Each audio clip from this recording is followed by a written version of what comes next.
And as always, we're going to be looking for accurate content, good risk management, and always exercising good patience. Anytime you're talking about fundamentals in a market and direction, fundamentals take a little bit of time to play out. We got crude oil today, kind of trading yesterday's value area really nicely, low to high. That's what we're here for, is to put ourselves in the best success. A trade routine does that, builds that habit, lets you know what to work on, what to reflect on, and what to improve on the next day.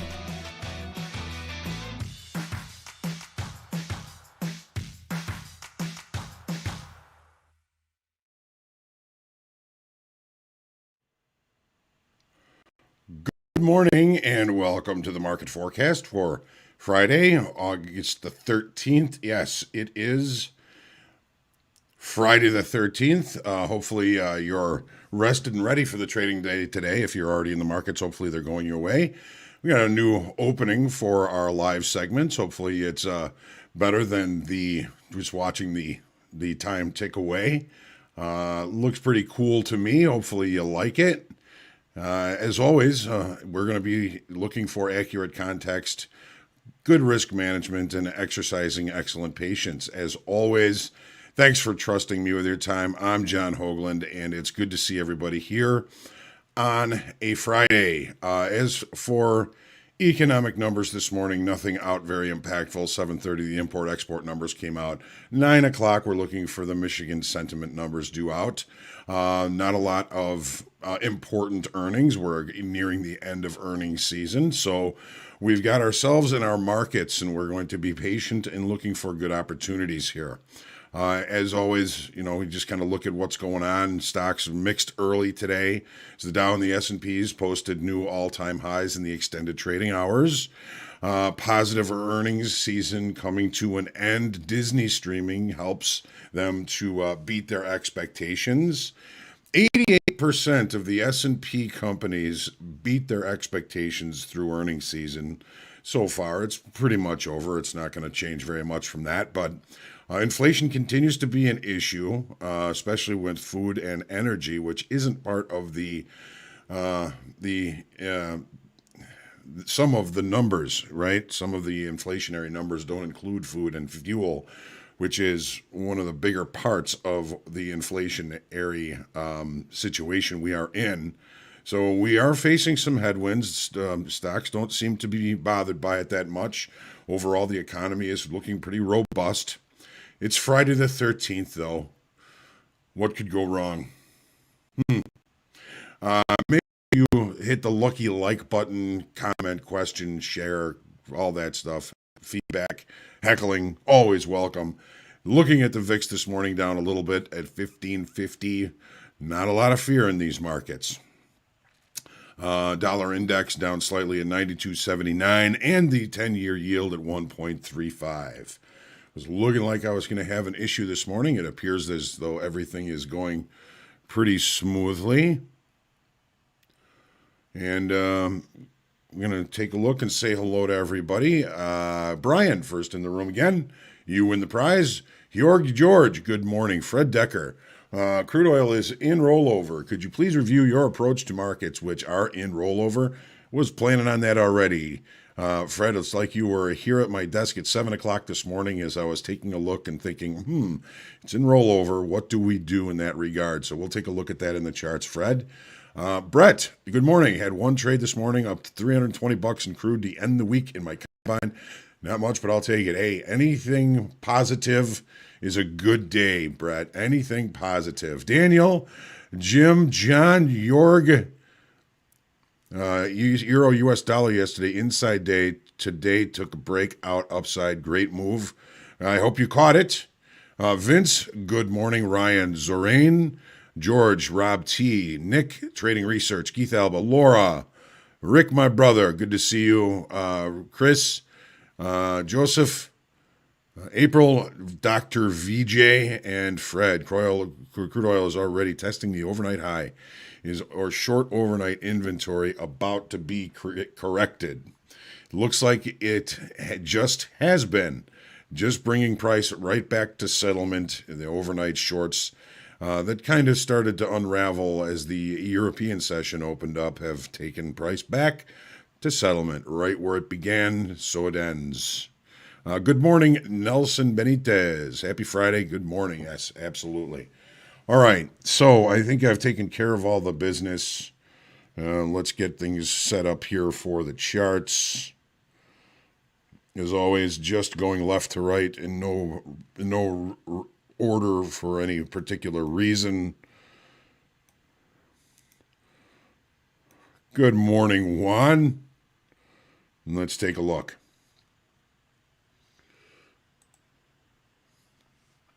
Okay. So, yes, it is in rollover. Sometime early next week, we will be switching to the next month, October. The market already seems to be falling into a rollover range. Now, the reason I call it a rollover range is because the crude oil market is a market that rolls over every month. So every month, everybody in that front contract, in the September contract, either has to liquidate or move their contracts into a future month, or go ahead and let it expire and make or take delivery. Now, the vast majority of futures contracts do not go to delivery or acceptance. Most all futures markets are liquidated or moved forward by the expiration day. So when we think about it, we've got lots of longer time frame traders in this market that are probably still holding positions in the September contract. So in order to move those contracts over into future months, they either have to go outright, get out of the September and into the month that they want to get into, or they can work the spread. In either regard, if you've got 10,000 contracts of crude oil with which to roll, even if you just get your roll done either on the bid or the offer, you can save yourself $100,000. So the focus for the longer time frame during rollover is not being directional, it's getting a cheap rollover. So that tends to make them a little less likely to provide motivation or momentum in a directional manner. They tend to try and do the rollover in range-bound types of situations. They don't want to push price. They want to get a cheap roll. So it doesn't always work this way. There's nothing that's 100%, but it just leads me to to remember, hey, it's less likely that we're going to have any huge directional moves during rollover. It happens. We have to be prepared for that. We're always good risk managers, but when the rollover comes, I think more range bound and short time frame control in any directional moves, then I'm thinking the longer time frame is going to need to, want to, or have to adjust inventory. Okay, so what we see here is, the market has it ran up to $76. It's come all the way back down to $65. It seems as though we're putting in lower highs and perhaps even higher lows. So it's possible that this market is going to kind of fall into a coiling situation that may take weeks or months before we find a real direction. Now, with the geopolitical situations going on with COVID and everything, the market seems to have settled pretty comfortably, between these two levels, 76 and 65. So it's $11 range. And if we start to show signs of coiling in there, that's going to make for bigger, better opportunities as the day goes on. But we're going to be focusing on those extremes when they are available. Of course, we'll be looking for shorter time frame levels to lean on in the middle of that, because we're day traders. We're not going to be holding positions if we get short up here all the way down here, unless it happens in one day. But that's probably not that likely. So seeing signs of a longer term kind of coiling situation. We had one back when we were up around $100. It took several months for the technical pattern to come to fruition, but it was when we went from $100, and I think we actually ended up down around 23 from that move, from that coiling activity. So we'll be keeping an eye on this in the longer time frame. What are we looking at in the short time frame? So, if we are looking for range-bound markets, what are we looking at? Well, we've got, this week's high and this week's low with which to kind of envelop that. Now, there's other situations. Of course, we've got some unfinished, unchecked, naked points of control up here, which is not out of the realm of possibility. But what we're looking at today is, okay, like Fred was saying, we had some overnight inventory to the short side. Those shorts around just about when the European session opened, buyers started to come in, probably got some of these weaker hands, laggard shorts down here a little nervous. And of course, we've brought price back up to settlement, point of control, value. We opened outside of value and drove into value, basically kind of finishing the overnight inventory, which tells me I need to stay patient in this market. There's very little change in the perception of value of a barrel of crude oil. I'm going to have to be patient and wait for better trade locations. Okay? So, we're in value. We are at settlement. There's very little change. Be patient. Look for the extremes. What about our overnight high? Well, we just took out our overnight high in the regular trading hour session. How about value high? How about up here? How about these day session highs up here? These will be targets for shorter time frame traders to look for opportunities, and I like that because it helps us manage risk. I don't see any real opportunities where we are right now with good risk management. It looks as though the opening range was left at the low of the session, which may indicate some buyers coming in and taking control right off the open, but it's probably not going to be that long-lived because remember, our bigger, stronger, longer time frame traders are more focused on getting a good rollover. Now, overall, we added 6,600 in open interest. Now that's all of the months of crude oil, and crude oil trades about 8 years into the future. There's open interest all the way into the December 2025 level. Okay, so it is a very thick, wide area of interest because hey, it's crude oil. We lost 28,000 in the September contract yesterday. It's rollover. Of course, we're going to be taking contracts out of September and pushing them into future months. Overall, we did add some open interest, which may be somewhat directional. Yesterday, we added 6,600 total of all of the contracts, losing 28,000 in the front month. It's just a function of rollover. What I do like is the fact that we added some open interest. What I don't like is that it's rollover, and it's going to make it very difficult to use that open interest and volume to our advantage because we know that our longer time frame traders are interested in rolling over more than directional hedging opportunities. So be patient today, Fred, in your crude oil. E-mini S&Ps. Volume continues weak at these highs, but open interest continues to pile in. We added 32,000 in this move to the upside yesterday. Is that longer, stronger money, or is that late to the party? Late to the party, people.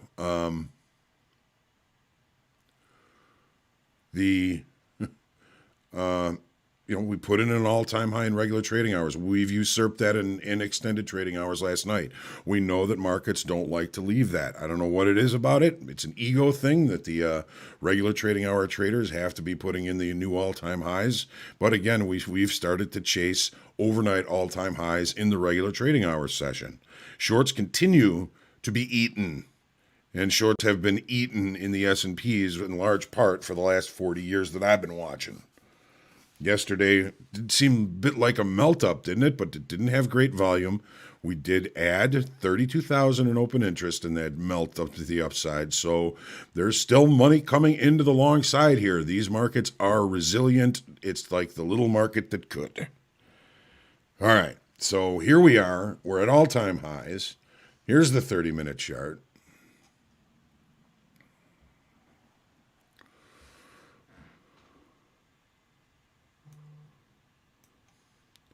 So here's yesterday's melt up activity, just continuing to keep pressure on the shorts. We've come a kind of a long way as far as directional activity this week, and it is Friday. I'm always going to be thinking I have to be aware of a profit-taking situation that could push price lower. We are right now, it looks like going to open with a gap. We've got settlement right here, which is 44.5450. And we don't really have any overnight inventory with which to really speak of. If we do, they're starting to get a little bit long. Because we're going to be opening with a gap, don't forget we have gap rules. If we can't close the gap relatively early, we look for opportunities to trade in the direction of the gap, which would have us looking longer. If we do open with a gap and we do re-accept inside value from yesterday, that's the value area special situation play, and it is a substantial move to the other extreme of value from yesterday. This was a very strong upside move. It's very toothy. There's possibly some repair that might need to be done there. So I'll be peaked this morning to see if we can't close the gap relatively early. What about the opening range? If the opening range is the low of the session, I'll be looking for this market to continue to move higher.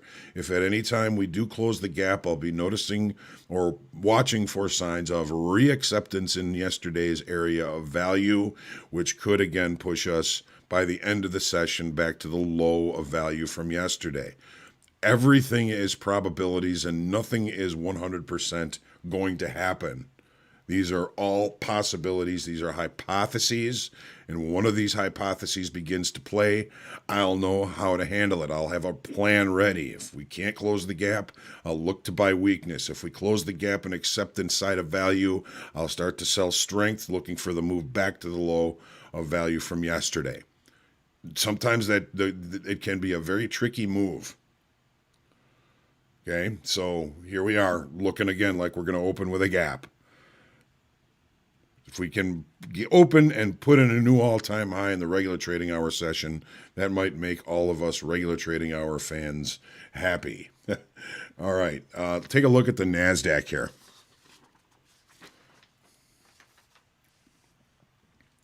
So, yeah, here's the day. I want to start with the daily. We'll talk about what happened yesterday in a moment. Low volume yesterday. Lost 1,000 in open interest. The market is a different market. They are similar but different. That between the S&Ps and the Nasdaq, we're still a ways away from reaching a new all-time high in the Nasdaq. It continues to lag, but we are presenting as a bull flag type of situation. That is intact. We know that the bigger trend is to the upside.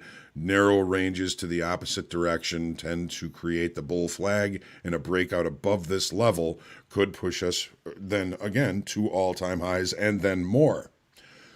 What I wanted to point out here is the situation yesterday. We put these trend lines on, and we were looking at this as kind of the extremes of our bull flag. Well, the market opened and it came and just almost kissed this bottom trend line.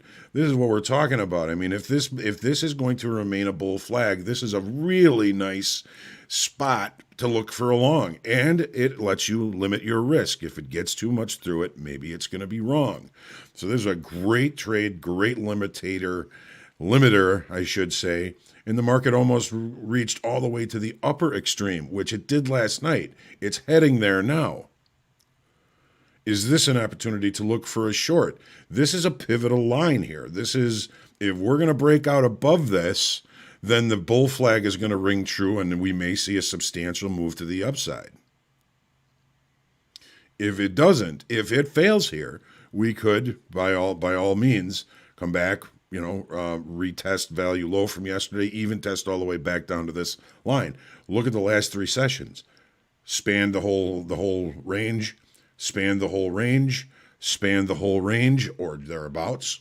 So this is a really important level up here, right where we are right now. It's going to be very important to be watching the opening range trade. If we open with a gap and we can't close the gap, that might kind of give better probability for a potential breakout and continuation above that trend line. Basically, that trend line is our overnight high as I'm looking at it right now.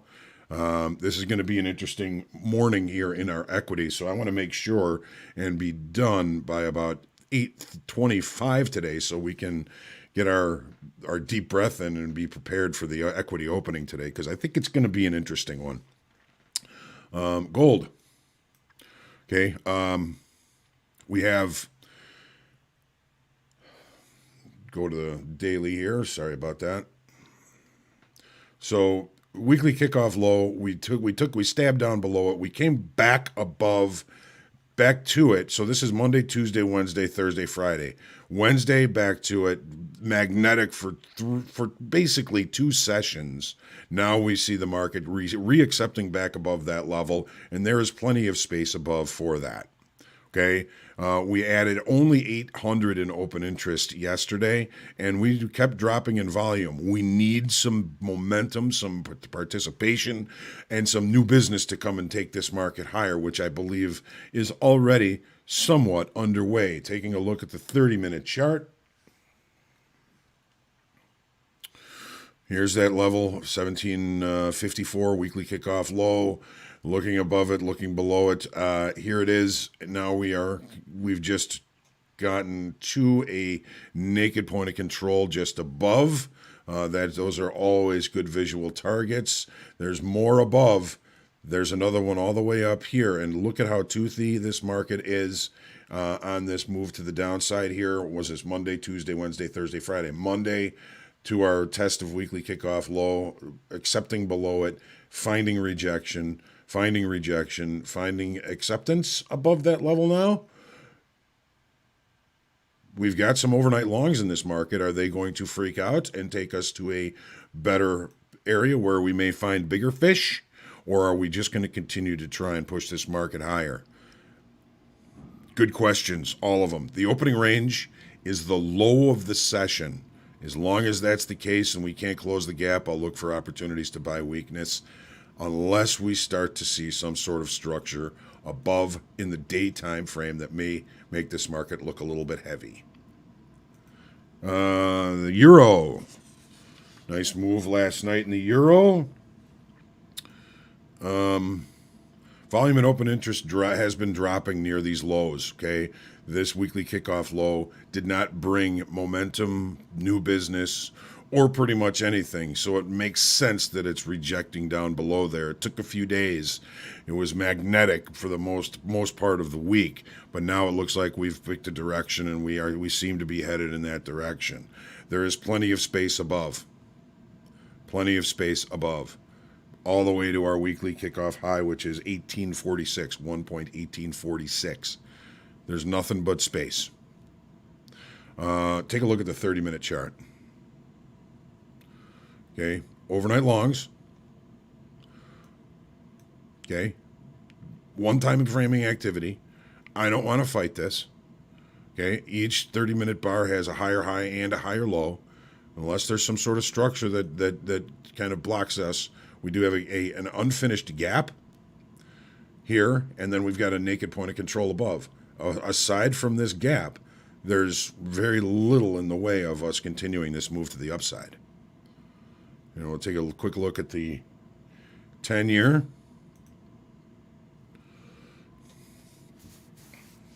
So we're starting to coil here. It's only a 2 to 3 day coil, but still, this may be impactful for us for today. Let's go back to the daily here and take a look. So really, range bound, inside day yesterday from the day before, inside last night from yesterday's range. That's what gives us our coiling effect. And if we break out outside that coil, we may see some new business in either direction. Okay, we break out below, we could look lower. We break out above, we could look higher. There's no real visuals other than weekly kickoff low, which is 1307 right here. We do have, last week's low. We have some naked points of control that were left unchanged. There's more visuals for us to kind of focus on above the market. Of course, everything depends on rates. Okay, so it's a kind of a casual Friday here. I'm wearing a retro Top Step Trader hat, and I'm looking forward to having a good day and then getting some rest this weekend. Rick, if you're still listening, I'll probably see you at some point today, and we'll have a couple of laughs. All right, so I think that's going to be it. It's Friday. A couple of questions. Settlement price is the every trading day has to have a last or a settlement price. They mark the margins to that settlement price. It's basically the end of the previous trading day and a reference level for the next day. April, keep coming to the forecast and come to the group coaching, and we'll talk a lot more about settlement and what it means and how we can use it. Okay? All right. I'm going to go ahead and take my deep breath. Stay humble, grateful, and creative today. Have a good weekend. Be good to yourself. Be kind to others. And say a prayer for world peace for us. All right? Trade well today. I'll see you Monday morning, 8 o'clock, same bat time, same bat channel. Until then, have a great weekend and end the week strong. Have a great trading day.